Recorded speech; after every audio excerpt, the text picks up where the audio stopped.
البقرة آية نمبر 72. أعوذ بالله من الشيطان الرجيم. بسم الله الرحمن الرحيم.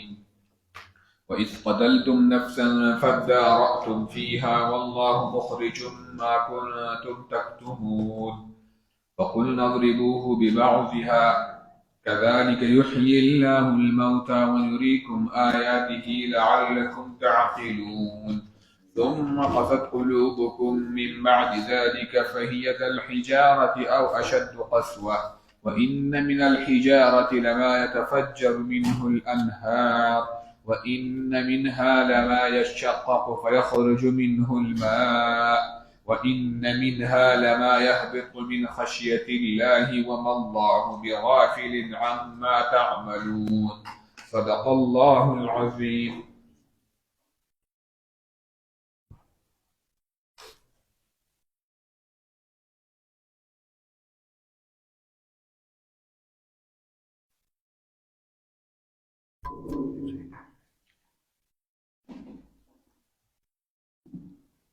الحمد لله وحده والصلاة والسلام على من لا نبي بعد أما بعد قال الله تعالى في محكم كتابه أعوذ بالله من الشيطان الرجيم بسم الله الرحمن الرحيم وإذ قتلتم نفسا فادارأتم فيها والله مخرج ما كنتم تكتمون.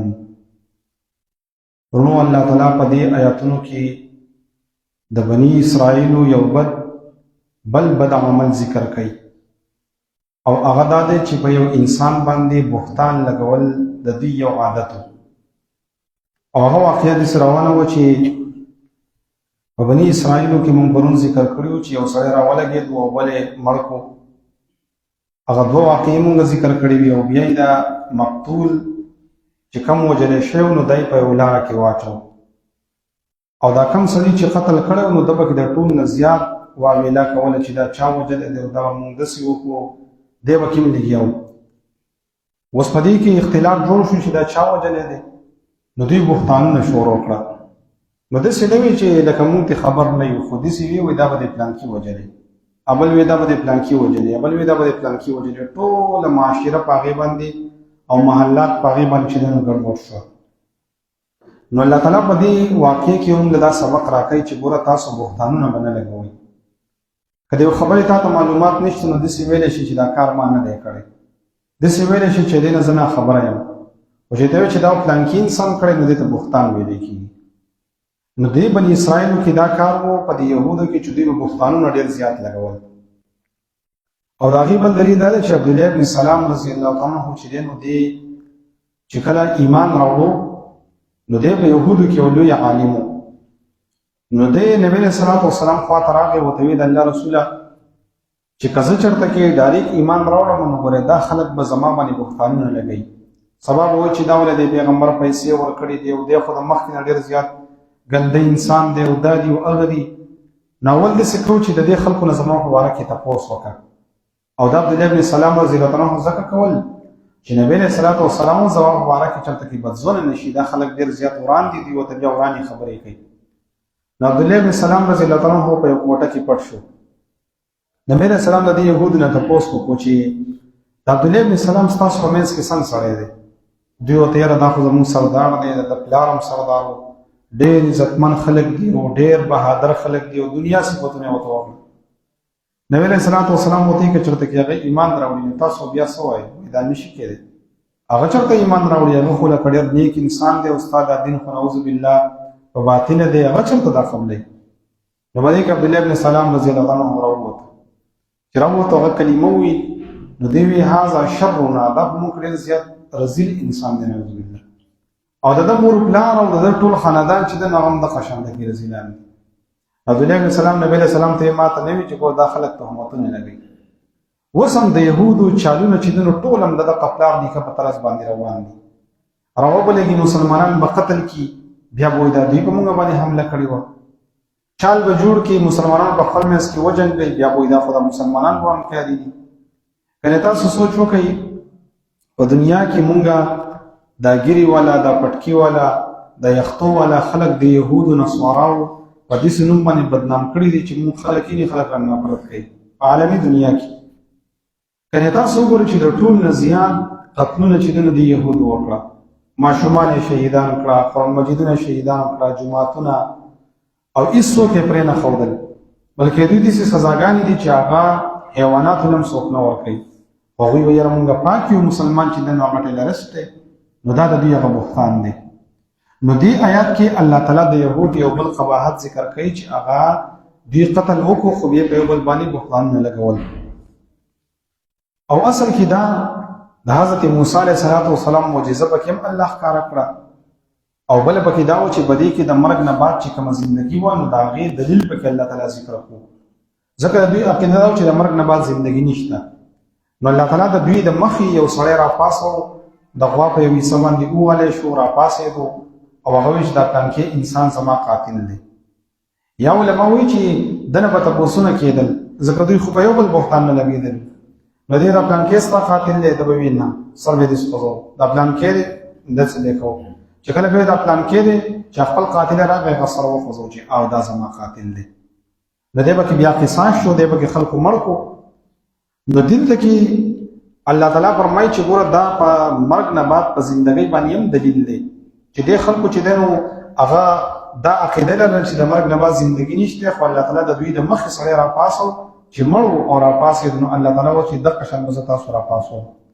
نو ځکه الله تعالی فرمایي وَإِذْ قَتَلْتُمْ نَفْسًا چې کله تاسو قتل کو یو انسان فَادَّارَأْتُمْ فِيهَا نو تاسو اختلاف وکړو په هغې کې، بهتانونه هم شروع کړه په یو بل باندې.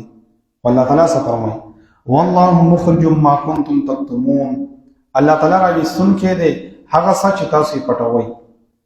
د دې وجې نه سعید بن المسیب دا یو حدیث نقل کړی دی، وایي نبی علیه الصلاة والسلام فرمایي که یو انسان یو نیکي وکړي او په اوو کمرو کې دننه وکړي، یو حدیث کې داسې راغلی دی چې په یو کاڼي په منځ کې وکړي، نو اما الله تعالی د دې انسان دا نیکي چې دا به خلکو ته ښکاره کوي. او که یو انسان یو بدي وکړي او یو ګناه وکړي او د اوو دروازو نه اخوا وکړي یا په یو کاڼي کې وکړي، نو اما الله تعالی د دا بدي چې کومه ده نو دا به یو ځل خلکو ته راښکاره کېږي. ډېر خلک داسې دي چې هغه ځان د دې نیکۍ نه پټوي، هغه وایي چې یاره موږ خلک ونه پېژني چې لکه دا سړی له تهجد کوي او دی تلاوت کوي او دا، خو الله تعالی شان د نیکۍ مثال د خوشبو دی. بس دا خلکو په زړه کې الله تعالی اچوي چې دې انسان کې دا د نیکي پکې شته. د دې وجې نه دا مجذوب چې کوم خلک دي، صوفیاو کې درې قسمه خلک دي، یو ته سالک ویلی کېږي، یو ته مجذوب ویلی کېږي، یو ته قلندر ویلی کېږي. سالک هغه دی چې هغه په ظاهره باندې د شریعت تابعداري، ذکر اذکار کوي او خلکو ته چې دی ذکرونه ورکوي، دې ته سالک ویلی کېږي. او یو چې دی نو مجذوب دی. مجذوب داسې دی، دا مجذوب معنا ده چې الله تعالی ځان ته راښکو دی. دا مجذوب چې دی نو په صوفیاو کې داسې سړی چې دی په ظاهره باندې نو خپل اعمال پټوي، دی مثلا چې دی نو د شریعت تابعدار به تا ته نه ښکاري. دی اگر که علما دا وایي چې لکه ښه مجذوب هغه دی چې دی شریعت تابع خو نه هغه په زور ځان پټوي. لکه مثلا تا ته به ښکاري چې دی نو هغه به دنیاداري، تا ته به ښکاري چې لکه هغه به مثلا چرته کې پټۍ والا لباس به نه یې کړی، تا ته به ښکاري چې هغه چرته کې دی نو ذکر نه یې کړی، تا ته به دا ښکاري چې دی نو هغه رباب ټنګوي. داسې به کوم مجذوبان شته، خو هغه د الله تعالی دومره مقرب خلک چې الله ځان ته راښکو دي، دې ته مجذوب ویلی کېږي. نو علما وایي چې دا مجذوب ښه دی او که دا سالک ښه دی. وایي ګوره دا سالک په دې اعتبار سره ښه دی که نه چې خلکو ته فایده ورکوي، او مجذوب داسې دی که نه چې هغه خلکو ته د فایده نه میلاویږي، خلک ورته په بل نظر باندې ګوري، خو د الله په نظر کې هغه ډېر زیات قیمتي دی. او یو قلندر دی. قلندر هغې ته ویلی کېږي چې په هغه باندې کله یو کیفیت یو کله پیدا بلي، نو چې کله پیدا یو کیفیت راشي بس د ځانه څادر تاو کړي او تسبیح ورسره یي او خلکو ته ذکرونه هم ورکوي، خو چې کله پیدا بل حالت راشي بس څادر یې هم ګزار کړی، تسبیح یې هم ګزار کړي، بیا رباب راغستی دیږي. دا ځان نه خبرې دي، خدای هم بخښه، دا داسې خبرې دي که نه چې عادت ورسره نه وي. نو د تصوف یو ځان لاین دی، او بیا چې د هغې نه بعد د قلندر نه اخوا پسې بیا قطب دی او بیا پکې ابدال دي. ابدال داسې خلک دي چې پیغمبر علیه الصلاة والسلام فرمایي زما په دې امت کې به 50 ابدال وي او د دوی د وجې نه به د دنیا اباد وي. او پیغمبر علیه الصلاۃ والسلام فرمایي چې په دې کې یو ابدال وفات شي نو بل چې کوم دی نو هغه الله تعالی پکې مقرر کړي وي ټاکي چې دې پکې اوس په دې لست کې شامل شو. پیغمبر علیه الصلاۃ والسلام فرمایي دا 13 چې نو په شام کې او دا شل په ټوله دنیا کې تقسیم دي. ابدال دې خلک دي. دا ابدال کار سره دا ابدال کار دا چې د امت لپاره استغفار کوي، د امت لپاره دعاګانې کوي چې کله داسې عذاب راځي، حالات راځي، اوس د هغوی په غله باندې ډړي الله تعالی هغوی ته د کشف په ذریعه باندې ښایي چې حالات خراب دي، امت بل طرف ته روان دي. هغوی لیکي به شپه ورځ چې په تندي باندې 12 بجې خپله پرې راغلي د امت ته طرفه استغفار کوي. اللهم اغفر امت محمد، چې نبی علیه الصلاۃ والسلام امت ته بخښنه نصیب کړي. اللهم فرج عن امت محمد، یا الله تعالی د نبی علیه الصلاۃ والسلام د امت نه چې دی نو حالات لرې کړي، د هغوی کار دی. نو دغه لاین چې دی که نه خبره مې دې پورې کوله چې الله تعالی فرمایي والله مخرج ما کنتم تکتمون، الله تعالی راویستونکی چې څه تاسو پټوئ الله تعالی به ظاهر کړي. نو دا د الله تعالی قانون دی چې که انسان که نیکي که پټه کوي نو هم به الله تعالی ښکاره کوي، او که انسان یو ګناه پټه کوي نو هم الله تعالی به راښکاره کوي. لکه ډېر خلک چې ګناه کوي ځان په ظاهره باندې پاک کوي، مثلا سپری به هم لګولی، رومال به هم تاو کړی، خو دغه چې کوم خباثتونه دي الله تعالی به د مخلوق په زړه کې شي چې دا سپری چې دی نو ګوره دی داسې نه دی. دا د الله تعالی قانون دی. او یو انسان به چې دی هغه غواړي چې دا خلک ما ونه پېژني، چې زه دا اعمال نیک اعمال کوم چې دا خلک مې ونه پېژني. هغه د الله تعالی قانون داسې دی چې ستا هغه نیکۍ به الله تعالی خلکو په زړه کې اچي چې دا انسان دا عمل کوي دا عمل کوي. ځکه دې نه معلومېږي والله مخرج ما کنتم تکتمون. نو چې کله دوی دا خبره وکړه نو فقلنا ضربوه، موږ ورته وویل چې ویې وهئ دا مړی ببعضها په بعضې حصه د دې غوا باندې. نو علماو د دې یو دا خبره معلومېږي چې دنیا دارالاسباب ده. الله تعالی داسې هم کولی شو چې وحي ورته کړی و چې دا پلانکی سړی قاتل دی، او اسباب یې ورله برابر کړه چې ګوره په دې سبب سره به تاسو دا کار وکړئ نو سړی راپاڅېدو. نو دې نه یو دا معلومېږي. بله دا خبره معلومېږي امام مالک رحمه الله دا خبره ذکر کوي چې که چېرته کې یو سړی داسې ګواهي وکړي لکه ده په دې سر باندې اشاره وکړه چې او دا زما قاتل دی، نو آیا په دې باندې به چا له قصاص ورکولی کېږي او که نه؟ نو د امام مالک رحمه الله مسلک دا دی چې او داسې انسان له به قصاص ورکولی کېږي، او هغه پې دلیل دا پیش کوي چې ګوره د پیغمبر علیه الصلاۃ والسلام په دور کې یو باندي و یو غلام و او هغه چا وجلی و، دا سره یې وله چې دی نو د دې دوو کاڼو په منځ کې داسې رابند کړی و. هغه چې د دې زنکدن په حالت کې و نو نبی علیه السلام ورته ورسېدو. نبی علیه السلام ورته نومونه یادول، پلانکي وجلي ای به داسې چل کوو، پلانکي داسې چل به یې کوو. یو یهودي ورته یاد کړی پلانکي وجلي او ورته داسې چل وکړو. بس نبی علیه الصلاۃ والسلام اوس بېغمه شو چې هغه مړه شوه. نبی علیه الصلاۃ والسلام راویستو، هغه سړی دغه دوو کاڼو په منځ کې د په شان کېښودو، سرونه یې وله هغه کاڼي به یې راوبغول، هغې هم پکې ایسته کې مردار. امام مالک رحمه الله وایي دې نه دا خبره معلومېږي چې که په یو ځای کې ګواهان نه وي خو چې شمدید یو ګواه دی یا ګواهان نشته خو چې دا کم سړی وجلی کېږي او د اقرار وکړو نو دا اقرار معتبر دی، په دې باندې به سړی هغه وجلی کېږي. او بله خبره کې دا معلومېږي چې په تورات کې الله تعالی بیا حکم را نازل کړو چې د دې نه بعد چې کوم قاتل دی نو هغه ته به میراث نه میلاوېږي. نو د قتل 15 اقسام دي انشاءالله خپل ځای کې به راشي. خو په قتل کې چې کوم انسان قتل وکړو نو اولنۍ سزا پکې دا ده چې دا به د میراث نه محروم وي. د هغې وجه دا ده چې خلک قتلونه فسادات د مال دپاره کوي. الله تعالی پکې دا قانون جاري کړو چې که چا قتل وکړو دته به میراث نه میلاوېږي دې قاتل ته. دا بس دا خبره لکه خپلولان راولګېدو، یو ورور الله مخه راولګېدو بل ورور یې مړ کړو نو دې ورور ته به میراث نه میلاوېږي، ځکه چې الله تعالی قانون داسې مقرر کړو چې د مال د محبت د خلکو زړونه وځي. نو الله تعالی فرمایي فقلنا اضربوه ببعضها كذلك يحيي الله الموتى، همدغه شان الله تعالی مړي را ژوندي کوي. ويريكم آياته او تاسو ته نښه ښیي لعلکم تعقلون چې تاسو عقل زده کوئ. نو پکار دا و چې دې ټولو خلکو ایسته ایمان راوړی نو څه چل وشو ثم قست قلوبکم من بعد ذلك، الله تعالی ورته فرمایي د دې نه بعد ستاسو لاسونه سخت شوه، فهي کالحجارة په شان د کاڼي باندې شوه او اشد قسوه، بلکې د هغې نه هم ډېر زیات سخت شوه. ځکه چې وان من الحجارة بېشکه بعضې د کاڼو نه لما يتفجر منه الانهار، دا غنه نهرونه جاری کیږي.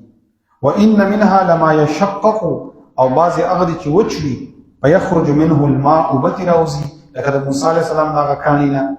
وان منها لما يهبط من خشيه الله او بعضی هغه دي چې راغلي د الله تعالی د یرینا وما الله بغافل عما تعملون او نه دی الله تعالی غافل چې کوم اعمال تاسو کوي. په دې کې الله تعالی فرمایي چې تاسو د ځلونو د کارو نم ډیر زیات سخت شو. مطلب دا دی چې تاسو په ځای باندې کانی وې کنه نو غي به نرم شوی او تاسو دا غینم زیات سخت شوی. د دې وجه علماء وایي چې دا کانی دا بوټي او کم شي چې موږ ته جمادات ښکاري وای په دوی کې هم الله تعالی هیڅ اچولې دي. دوی تم پته لګیږي د ډېر شي زونو لکه یو دلیل پیدا وي چې الله تعالی فرمایي ان عرضنا الامانه على السماوات والارض فابين منها ان يحملها واشفقنا منها وحملها الانسان. الله تعالی فرمایي مونږه دا قران مجید په دې ځمکه اسمانونو په دې غرونو باندې پیش کو نو دوی ته انکار وکړو چې دا مونږ بوج نشو برداشت کولای او انسان دا بوج قبول کړي. انسان ظالم دی او جاهل دی نه پوهیږي. نو الله تعالی اول دا قران مجید په دې ځمکو په اسمانونو په دې غرونو باندې پیش کړو. نو معلومه شو چې په غرونو کې په اسمانونو کې په دې ځمکه کې احساس شته ځکه الله تعالی ویلو چې دا قران قبلوي. یو دیم علماء دا وایي چې نبی علیہ الصلوۃ والسلام با چې کله خطبه ورکوله نو پیغمبر علیہ الصلوۃ والسلام په ولاړه باندې خطبه کوله. علماء دا وایي چې سنت طریقه دا ده چې کله انسان دسي ډېر روزر نه نو په ولاړه باندې خطبه کوي. خدا خو زمون عام طور باندې په علاقو کې عادت ده چې بس عالم سره چې د ناغې په منبر باندې کینی جایز دي دا سنت دي. خو نبی علیہ الصلوۃ والسلام ډېر وخت په ولاړه باندې خطاب کړی دی. نو نبی علیہ السلام به خطاب کوو نو بیا پیغمبر علیہ الصلوۃ والسلام له منبر چا جوړ کړو او دا منبر د نبی علیہ الصلوۃ والسلام چې کوم وو نو غزوه ته ویل کېږي دا یو ونه ده دا غینه جوړ کړل شو. دا زمونږ د علاقو کې نشته دی 400 کې په ټول ادیرو کې چولاړي د سفر غونډه کې ونه ده او معمولی غونډه کې پاڼه نسی ته غزوه ویل کېږي.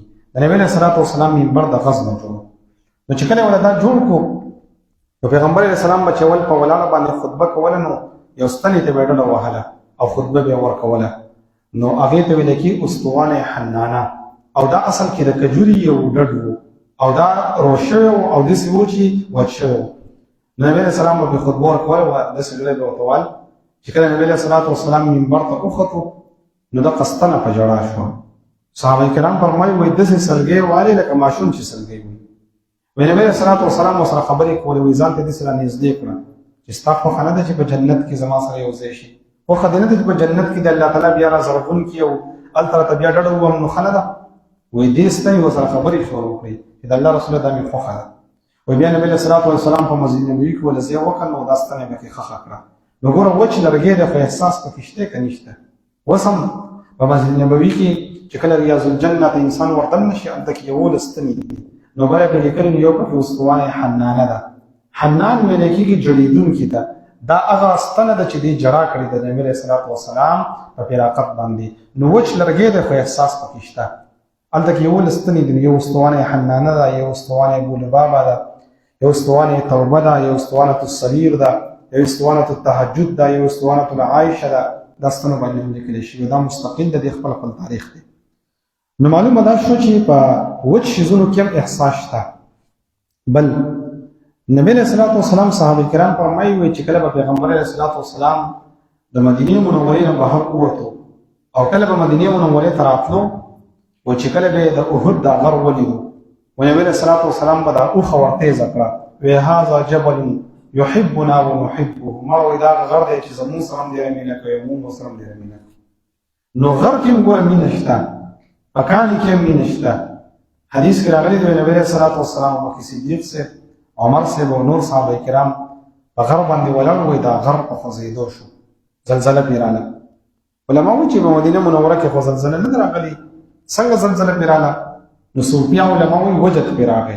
وجد دا چې د انسان ټول اندامونه خوځي او دا د انسان په اختیار کې نه دا انسان چې نو یو خود سي انسان په زور بزان باندې راوړي سره کونټه اړای دي سينه یو وجد دسي د چاغه وطن نه غواړي خو بس ټول اندامونه بدل رپیږي ولي بدل رپیږي خو نه باندې راشي ته وجد ویل کی بدل کې به غرب باندې وجد راغی او خوځیدو. نو نبی صلی الله علیه وسلم وته چې خلار شه پتا باندې نبی ولاړ دی پتا باندې شهید ولاړ دی پتا باندې صدیق ولاړ دی نو غرب آرام شو. نو ګوره غرب ته احساس شته کنه پکان کې احساس پکې شته. دغه شان دګي نبی علیہ الصلوۃ والسلام فرمایي چې په کله ما ته الله تعالی نبوت لا نو راکړی او زه به تیرېدم نو کم کانو چې په ما باندې سلامونه کړي نو هغه کاڼي اوس هم ماته معلوم دي چې کم کانو ما ته وایي چې الصلوۃ والسلام علیک یا رسول الله ما ته اوس هم هغه کاڼي معلوم دي نو په کانو کې هم احساس پکې شته. درهم پیغمبر علیه الصلوۃ والسلام فرمایلی دي چې کم خلک حجر اسود خپل کی یا که حجر اسود خپل نه کړو چې په دې طرف باندې ورتیر شي و د قیامت په ورځ باندې به دا حجر اسود د دې انسان لپاره ګواهي کوي چې دا زما په خوا باندې تېر شوی او زما شفاعت قبول کړه. نو معلومه شوه چې حجر اسود کې هم احساس شته او دی به د قیامت په ورځ باندې ګواهي ورکوي. دا بل دلیل. او نبی علیه الصلوۃ والسلام فرمایلي دي چې کله مؤذن اذان کوي او دا اذان د کوم ځای پورې ځي نو کدا کانه دې کړه د قیامت په ورځ باندې باندې مؤذن ګواهي ورکوي چې دا د الله تعالی نوم ویلی. معلومه شو چې په کانو کې په بوټو کې په لوټو کې هم احساس شته. او دلته کې الله تعالی فرمایي چې ثم قصد قلوبکم ستاسو زړه چې دغه غصه شو. نو علماء چې دا خبر معلومیږي چې دا د انسان چې زړه کله سخی نو دا الله تعالی ته خوښ نه دی. ځکه الله تعالی فرمایي ستاسو زړه ګوره د کانو په شان دی شو. د حدیث د عبد الله بن عمر دی ان رسول الله صلی الله علیه وسلم قال ودا الله رسول فرمایي چې لا تکسروا الكلام بغیر ذکر الله. ور ډېر خبرې مکوئ د الله د ذکر نه بغیر. چې سره چې د الله ذکر نه کوي ته خبرې کوي ځکه فإن كثرة الكلام بغیر ذکر الله قسوة القلب. چې څوک ډېر خبرې کوي او د الله ذکر نه کوي نو دا زړه چې دنه پرې دا سختيږي. وإن أبعد الناس من الله القلب القاسي. او د الله د رحمت نه هغه انسان ډېر لري چې زړه ډېر زیات سخت دی. زړه د کاني په شان دی نه نبی په نه راځي. نو دا انسان د الله د رحمت نه لري دی. په حدیث د بازار کې راغلی د حضرت انس رضی الله عنه روایت دی و اربع من الشقاوه سلور نخي چې دونه د بدبختۍ نخي دي. سلور نخي چې بچا کې موجودي دا بدبختۍ علامت دی. یو جمود العين چې انسان سترګې وچی لکه الله تعالی د یری نه چرته کې جاړي نه دسه یو خبر راشي باغې باندې دل جړان نه ورزي نرمي پکې نه د سترګو نه اوخ کې نه بهيږي بعض انسان وچ سترګې. نو جمود العين دا د سترګو وچوالی چې دی کنه نو دا د بدبختۍ علامه ده. بل وقساوة القلب د زړه د سخوالی چې د انسان زړه سخت شي او یو شی پې اثر نه کوي نو دا د بدبختۍ علامه ده. وطول الامل او چې انسان اوږده امیدونه کړي چې ما 100 کاله بعد به زه داسې وکړم او 50 کاله بعد به داسې وشي او حال دا چې په خپله 80 کاله ومري یا سبا یا بله ورځ وفات کېږي. او بل نبی علیه السلام فرمایل والحرص علی الدنیا په دنیا باندې حرص کول چې صرف د دنیا سره د کار دی د آخرت تیاری نشته د آخرت فکر نشته په دنیا هل من مزید هل من مزید. نو دا سلور نخي چې بچا کی نبی علیہ السلام وایي دا بدبخت دی. یو جمود العين سترګې وچې بل قساوة القلب زړه سخي وطول الامل امیدونه ډېر زیات اوږدوي والحرص علی الدنیا او په دنیا باندې ډېر زیات هغه حرص کوي. بیا صحابه فرمایي چې د انسان د زړه سخي په دې لپاره علاج څه شي دی. مختلف اسباب دي او 12 علاجونه دي. خو یو پکې دا د نبی علیہ السلام فرمایي د مرګ ذکر کول چې انسان کله د مرګ ذکر کوي د مرګ تذکره کوي چې په ما باندې مرګ را روان دی زه به آخرت ته ورځم په دې خاورو کې به کېښودلی کېږم. په دنیا نه ډېر زیات لوی خلک لاړه. په بادشاهانو کې د قارون غونډه کې سړی لاړه د فرعون غونډه کې سړی لاړه. په پیغمبرانو کې د امام الانبیاء محمد رسول الله صلی الله علیه وسلم په شان کې انسان د دنیا نه پرده وکړه. د هغې نه بعد صحابه کرام پسې لاړه تابعین پسې لاړه امام ابو حنیفه رحمه الله د دنیا نه لاړو امام شافعي لاړو امام مالک امام احمد بن حنبل رحمه الله هارون الرشید ډېر لوی د علم غرونه لاړه. نو چې انسان کله دا سوچ کوي چې زه آخرت طرف ته تلونکی یم د ده زړه به نرمېږي. نو سوچ د آخرت لږ پکار دی لږ غونته کې یو څو منټه د آخرت یاد له ورکوئ. الله تعالی دې زموږ په حال باندې رحم وکړي.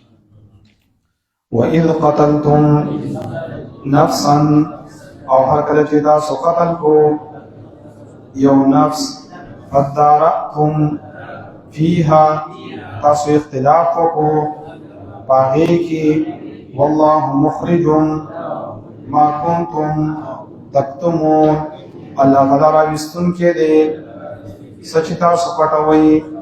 فقلنا اضربوه وی مونږه وهئ دی مړی لرا ببعضها ببعضه سره دی غوا كذلك يحيي الله الموتى الله ژوندي کوي مړی ويريكم آياته او خيتا ستا نخف پلی لعلكم تعقلون دپاره د دې تاسو پوه شئ ثم قست قلوبكم بیا سخت شوه زړونه ستاسو من بعد ذلك وروسته د دې نه وهي کالحجارة هغه په شان د کاڼو شوه او اشد قسوه بلکې د هغې نه هم ډېر زیات سخت شوه وإن من الحجارة او بشک بعضی د کانو نه لما يتفجر